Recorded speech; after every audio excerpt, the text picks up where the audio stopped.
በለው የነ ደረጀ ቤት ድብልቅልቁ ወጣ።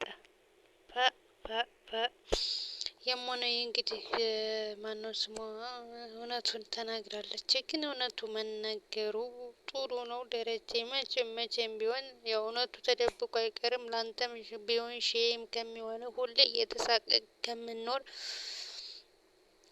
እውነቱ ተነግሮ ወይ ሞትክን ወይ ሽረትክን ብታውቅ አሪፍ ነው ማለት ነው። እንግዲህ አክስቴ ነግራታለች ማለት ነው ለማርታ። ይሄ ምስክር ማን ነው የዲኤንኤ ወረቀቱ ነው ምናምን ብላ ለማርታ ስትሰጣት እንግዲህ ባለፈው ክፍል ማርታ ራሷን ትስታለች ብለን ፈርተን ነበረ።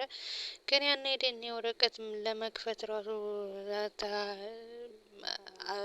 ዝግጁ አልነበረችም ማለት አልቻለችም ነበረን ማለት ይሄን ደረጃዬን ነገር ያደርጋል ብላ ስላላመነች ማለት ነው። ሰው እንግዲህ ቤቱ ሁሉም ድብልቅልቅ ወጥቷል። ከቤቷ ውጭልኝ አለቻት። ወረቀቱንም ተቀብላ ሰውየው እስኪመጣ ድረስ እንግዲህ እየጠበቀችው ነበረ። ልጅቷንም እህትም የለሽም ከቤቴ ውጭልኝ መቃብሬ ላይ እንዳትቆሚ ብላታለች ማለት ነው። የዛኔ ሲገባሽ እህቴ የት ነች ብለሽ ትጠይቅኛለሽ ምናምን ብላታለች ማለት ነው። ሶ አብጌልም እንግዲህ ስትወጣ አግኝታት ሁላችሁም አንቺ ለእናትሽ እንደማገዝ እናትሽ ላይ ድለላ ትሰሪያለሽ ምናምን እያለቻት ነበረ ማለት ነው። ግን የት ነሽ ብለሽ ትፈልጊኛለሽ? አሳስሪ ችግር የለውም እኔ በእርግጥ ልጅቷ ልክ ናት። ለቶ የከፈለችው መስዋዕትነት ነው። ግን ደግሞ ያው ከደረጀ ጋር በእርግጥ መስማማትም አችልም። እንዴት ተደርጎ ይስማማሉ? በጣም ከባድ ነገር ነው። በጣም ማለት ነው። እና እንግዲህ ሁሉም ተጨንቀዋል በያሉበት። ደረጀም እንግዲህ በዛው ሆኖ ተሰማ እያለ ተጨንቆ ነበር። ከዛኛው አልፋ ስትመጣ ከዛ ከተከራየችበት ቤት ስትሄድ አልጋ ከያዘችበት ቤት ስትሄድ ነበር ትነግራታለች ብሎ የፈራው እንግዲህ ከቤት መታ ነግራታለች ማለት ነው። ስለዚህ እሷም በጣም ጨንቋታል። እሱን እየጠበቀችው ነው። ደውላና አለችው ማለት ነው። እሱም ያው ጨንቆታል ማለት ና ስትለው ሁሌ በቃላ አንድ አይን ያለው ነገር በሬ ነው ምናምን እና ሰው የገደለ ሰው ሁለቱ አንድ ናቸው። የሆነ ነገር ኮሽ ባለ ቁጥር እየደነገጡ በእነሱም ሰበብ ሆነ በእነሱም ሰበብ ሳይሆን እና እንግዲህ ደረጀ እንደዛ እየደነገጠ ከሚቀመጥ ቢነገረው ይሻላል። አሁንም ደንግጧል ማለት ነው። ግን ምንም ማድረግ አይቻልም። ደነገጥክ ካልደነገጥክ እውነቱን አክሰብት አድርገህ መኖር አለባት።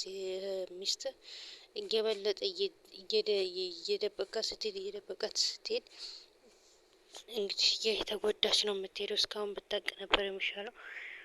ያው እንግዲህ የሁለተኛው ልጅ የሱ ስህተት እንዳልሆነ ይታወቃል። ግን ደግሞ ምንም ቢሆን ከጥፋተኝነት አያድነውም። እንግዲህ ኤቢም ፍትናይ ብሏት ሂዳ ነበረ።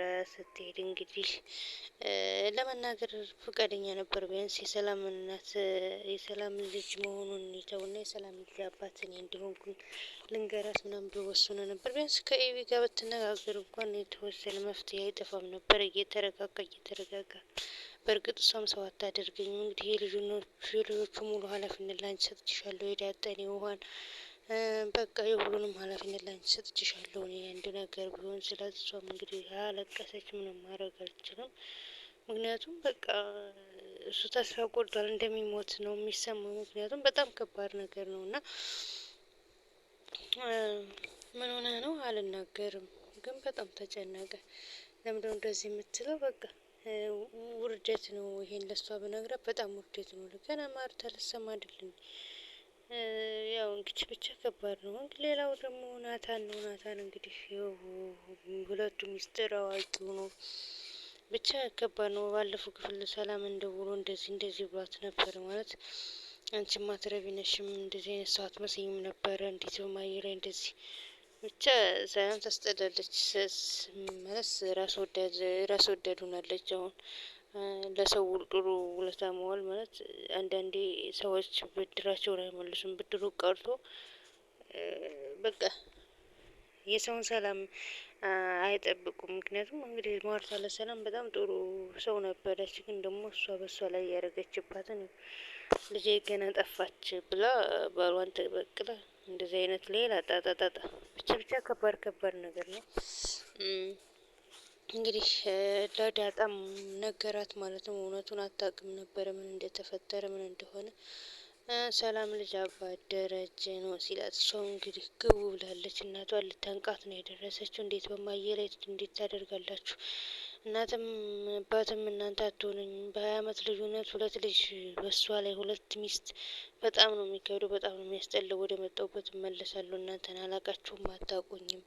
ይህ ሁሉ መዘዝ የመጣው በእኔ ምክንያት ነው ምናምን ብላ እወጣለሁ። ለእናቲቱም እንደዛ አለች፣ ለአባትየውም እንደዛ አለች። እንግዲህ ሞቶሽ ምንም ጥቅም የለው አርፈሽ ተቀመጪ ብሏታል ማለት ነው። እንግዲህ ደረጀ ሲጠበቅ ውሎ ልክ በር ሲያንኳኳ እንግዲህ ደንግጧል።